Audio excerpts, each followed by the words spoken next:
نحمده ونصلي ونسلم على رسوله الكريم وعلى آله وأصحابه أجمعين. أما بعد فأعوذ بالله من الشيطان الرجيم. بسم الله الرحمن الرحيم. شهر رمضان الذي أنزل فيه القرآن هدى للناس وبينات من الهدى والفرقان.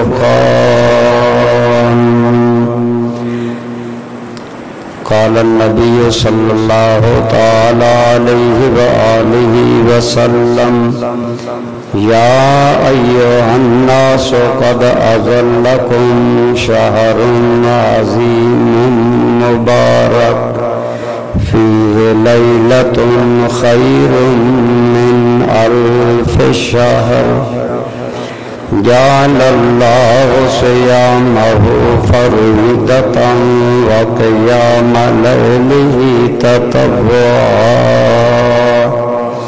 إلى آخره، أو كما قال النبي صلى الله تعالى عليه وسلم: صدق الله مولانا العظيم، صدق وبلغنا رسوله النبي الأمي الأمين الحبيب الكريم. درود پاک تمام محبوب. اللهم صل على سيدنا ومولانا محمد وعلى آل سيدنا ومولانا محمد وبارك وسلم عليه. الصلاة والسلام عليك يا سيدي يا رسول الله، وعلى آلك وأصحابك يا سيدي يا حبيب الله. بے حد حمد و ثنا اللہ جل جلالہ و عما نوالہ کے لیے، اور درود لامحدود حضور آقا نامدار مدنی تاجدار حضور رحمت عالم سرور عالم صلی اللہ تعالی علیہ وآلہ وسلم کی ذات پاک پر. اس کے بعد برادران اسلام، بزرگوں، دوستوں، عزیزوں، جیسا کہ آپ جانتے ہیں کہ شعبان المعظم کے آخری دن ہیں اور رمضان کی آمد ہے. حضور نبی کریم صلی اللہ تعالی علیہ وآلہ وسلم، آپ کا طریقہ مبارکہ تھا کہ جب رمضان قریب آتا تو آپ صحابہ کرام کو رمضان کی فضیلت، عظمت اور برکت کے بارے میں آگاہ فرماتے تاکہ مسلمان رمضان کی سعادتیں اور برکتیں زیادہ سے زیادہ حاصل کر سکیں. تو اسی کے مطابق میں نے بھی آج آپ کے سامنے قرآن کریم میں سے چند کلمات اور ایک حدیث پاک کا حصہ تلاوت کیا ہے. دوستان ذی وقار، حقیقت یہ ہے کہ ہمارا اللہ اپنے بندوں پر بہت ہی زیادہ مہربان ہے. ہر لمحے اپنا فضل، اپنا کرم اور اپنی عنایات شامل حال رکھتا ہے. آپ غور کریں، اللہ تعالیٰ نے عام شیڈول میں بھی، میں نے گزشتہ جمعہ بھی یہ بات کی تھی کہ آپ دیکھیں کہ اللہ تعالیٰ نے ہمارے لیے جو اعمال کی لکھائی کا نظام بنایا وہ یہ ہے کہ اگر کوئی مسلمان برائی کرتا ہے، ایک کرتا ہے تو ایک لکھی جاتی ہے، لیکن اس کے مقابلے میں اگر کوئی مسلمان نیکی ایک کرتا ہے تو اللہ تعالیٰ فرماتے ہیں کہ جو آدمی ایک نیکی کرے گا ہم اس کو 10 گنا لکھیں گے۔ من جاء بالحسنۃ فلہ عشر امثالها، جو آدمی ایک نیکی کرے گا اس کے لیے اس جیسے 10 بدلے ہوں گے۔ ومن جاء بالسیئۃ فلا یجزی الا مثلها وهم لا یظلمون، اور جو برائی کرے گا فرمایا ہم اس کو اتنا ہی بدلہ دیں گے اور اس پر کوئی ظلم کوئی زیادتی نہیں ہوگی۔ برائی کے بدلے میں تو ایک لکھی جائے اور نیکی کے بدلے میں ایک پر 10 لکھی جائیں، کرم ہے کہ نہیں، عنایت ہے کہ نہیں ہے؟ یہ تو عام حالات میں عام مہینوں میں شیڈول ہے، لیکن رمضان المبارک کو اللہ تعالیٰ نے امت مسلمہ کے لیے بڑی برکتوں والا مہینہ بنایا۔ حضور نبی کریم صلی اللہ علیہ وسلم نے، حضرت سلمان فارسی فرماتے ہیں شعبان کا آخری دن تھا، حضور نے ہمیں ایک طویل خطبہ دیا رمضان کے بارے میں اور ارشاد فرمایا یا ایھا الناس، اے لوگو، قد اظلکم شہر عظیم مبارک، تمہارے اوپر سایہ فگن ہو آیا ہے ایک ایسا مہینہ جو بڑی عظمت والا ہے اور بڑی برکت والا ہے۔ تو جسے حضور عظمت والا کہیں، جسے حضور برکت والا کہیں، وہ کتنا برکت والا ہوگا۔ تو رمضان وہ برکت والا مہینہ ہے سنت کے لیے۔ تو جب عام حالات میں شیڈول یہ ہے کہ ایک نیکی 10 گنا بڑھا کر لکھی جاتی ہے، تو رمضان المبارک میں اللہ تعالیٰ کا کرم اور فضل اپنے بندوں پر اور زیادہ ہو جاتا ہے۔ حضور نبی کریم صلی اللہ تعالیٰ علیہ وآلہ وسلم کی احادیث طیبہ کی روشنی میں کتابوں میں آیا کہ جب رمضان آتا ہے، جو ہی رمضان شروع ہوتا ہے، یہی نظام رحمت بدل جاتا ہے۔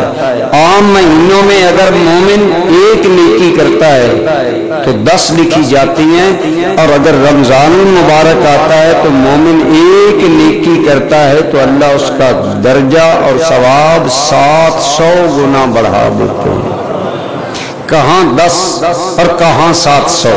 یہ ہے رمضان کی آمد سے ہی اللہ کے فضل و کرم میں وہ تبدیلی جو اہل ایمان کے لیے اس مہینے میں کر دی جاتی ہے۔ اسی طرح آپ کے اور میرے کریم آقا صلی اللہ علیہ وسلم نے فرمایا وَمَن تَقَرَّبَ فِيهِ بِخَصْلَةٍ كَمَنْ أَدَّى فَرِيضَةً فِي غَيْرِ مَا سِوَاهُ، اور کما قال علیہ السلام، فرمایا جو آدمی رمضان میں ایک نفل، کوئی نیکی نفل ہے وہ کرتا ہے، نماز میں بھی نفل ہے، عبادات میں بھی نفل ہے، معاملات میں بھی نفل ہے، فرمایا کہ رمضان المبارک میں جو آدمی نفل بھی کوئی نیکی ادا کرے گا، فرض اس پر نہیں ہے، بعض نیکیاں ہم پر فرض ہیں، مثلا ماں باپ کا نان و نفقہ اولاد پر فرض ہے جب ماں باپ محتاج ہو جائیں، جب ماں باپ بوڑھے ہو جائیں تو ماں باپ کا خرچہ ادا کرنا یہ اولاد پر فرض ہے،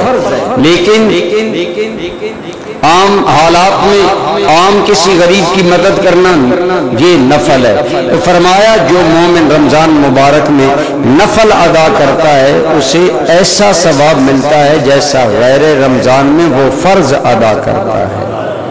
گویا رمضان میں نفلی عبادت کا ثواب بھی فرض کے برابر کر دیا جاتا ہے، اور فرمایا وَمَنْ أَدَّى فَرِيضَةً فِيهِ كَمَنْ أَدَّى 70 فَرِيضَةً فِيمَا سِوَاهُ، اور جو مسلمان رمضان المبارک میں ایک فرض ادا کرے گا اس پر اللہ اسے وہ اجر دے گا جو غیر رمضان میں 70 فرضوں پر ملتا ہے۔ تو پورا دیکھیں نیکی کا ماحول، شیڈول اور نظام بدل دیا گیا۔ عام حالات میں نیکی ایک کرے اللہ 10 گنا اجر دے گا، رمضان میں ایک نیکی کرے اللہ 700 گنا عطا فرمائے گا۔ اگر رمضان میں نفل ادا کرے اللہ رب العالمین فرض کا ثواب عطا کرے گا، اور اگر ایک فرض ادا کریں گے اللہ رب العالمین اہل ایمان کو غیر رمضان کے 70 فرضوں کے برابر ثواب عطا فرمائے گا۔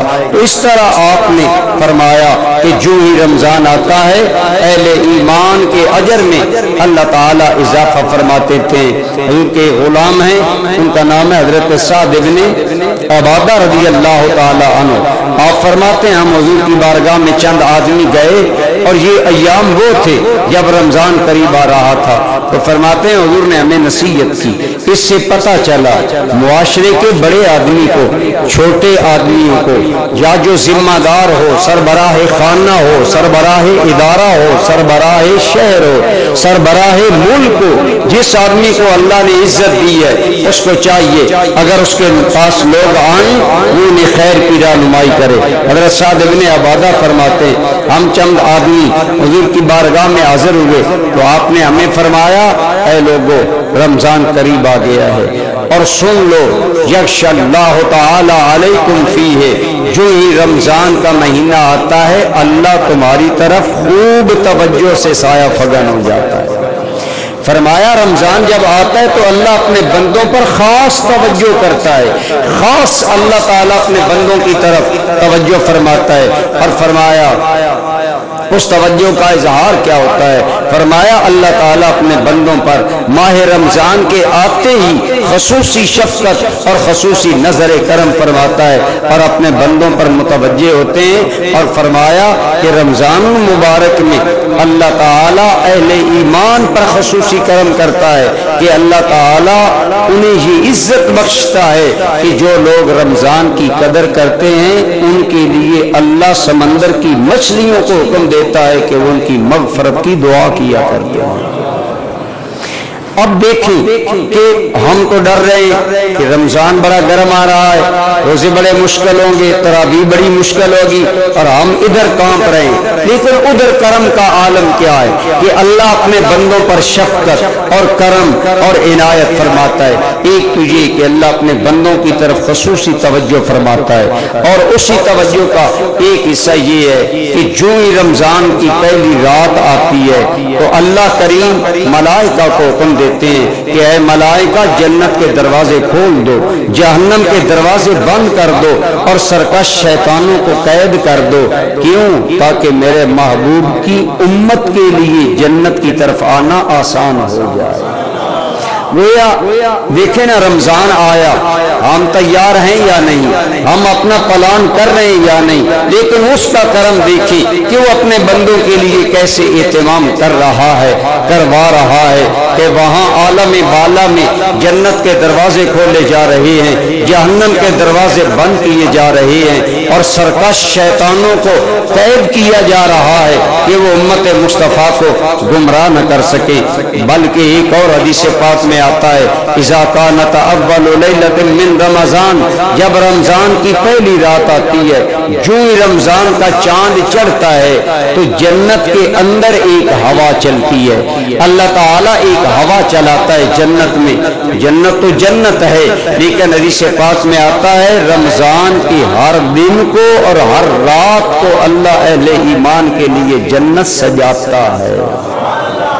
اب سجانے کی نسبت جب اللہ کی طرف ہے، آپ اندازہ لگا لیں عنایات کا عالم کیا ہوتا ہے۔ فرمایا رمضان کے لیے جنت کو ہر روز سجایا جاتا ہے، ہر روز بسایا جاتا ہے۔ جیسے ہم ہیں کہ ہمارا اگر مہمان آنا ہو ہم گھر کی صفائی کرواتے ہیں، بیڈ چادریں درست کر لیتے ہیں، پھر کہتے ہیں ابھی دل مطمئن نہیں ہوا، اب اگر بتی سلگا دی جائے یا ایئر فریشنر لگا دیا جائے تاکہ ماحول خوشبودار ہو جائے۔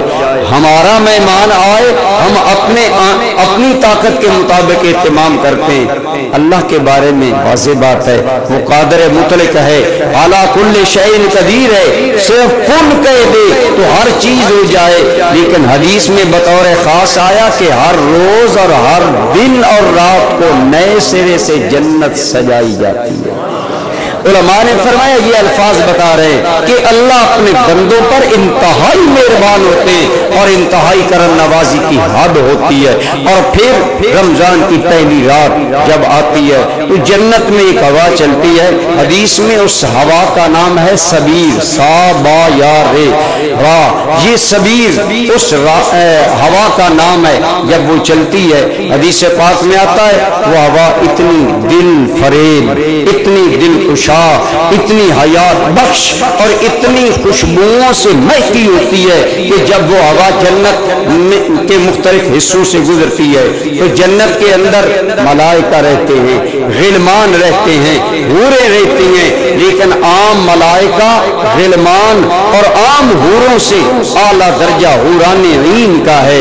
حدیث پاک میں آتا ہے جب رمضان کی پہلی رات آتی ہے وہ ریح سبیر چلتی ہے، وہ اتنی خوشگوار ہوا ہوتی ہے، وہ اتنی دل فریب اور حیات بخش ہوتی ہے کہ وہ جنت کی حوران عین جو اپنے ایوانوں اور اپنے محلوں سے کبھی باہر نہیں نکلتی، اس ہوا کا خوشگوار ماحول دے کر وہ حوران عین اپنے محلوں اور ایوانوں سے نکل کر جنت کے دروازوں تک آتی ہیں اور آ کر خازن جنت جو جنت کا اللہ نے چوکیدار بنایا اس سے سوال کرتی ہیں، اے خازن جنت ما ہذہ الریح، یہ ہوا کیسی ہے، یہ آج کیسی ہوا چل رہی ہے؟ واضح بات ہے بالا خانوں کا ماحول اور ہوتا ہے، بائے کا ماحول اور ہوتا ہے۔ وہ سوال کرتی ہیں یہ ہوا کیسی ہے؟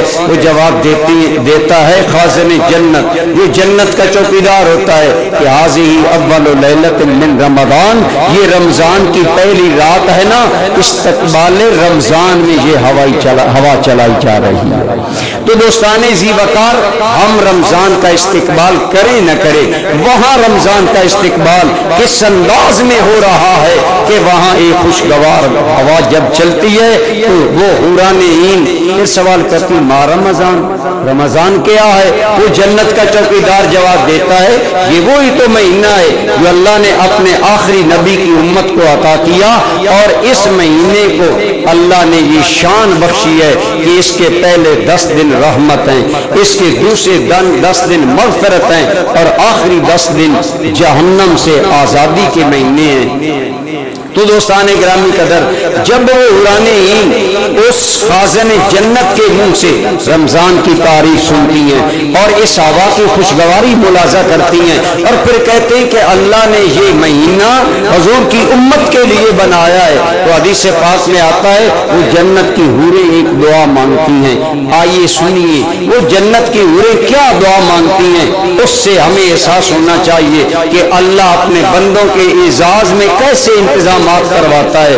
حدیث پاک میں آتا ہے وہ جنت کی حوریں حوران عین خاص حوریں اللہ کی بارگاہ میں دعا مانگتی ہیں، یا رب العالمین جلد ہمارے وہ جوڑے جنت میں بھیج جنہیں ہم دیکھیں تو ہماری آنکھیں ٹھنڈی ہو جائیں، اور وہ ہمارے شوہر ہمیں دیکھیں تو ان کی آنکھیں ٹھنڈی ہو جائیں۔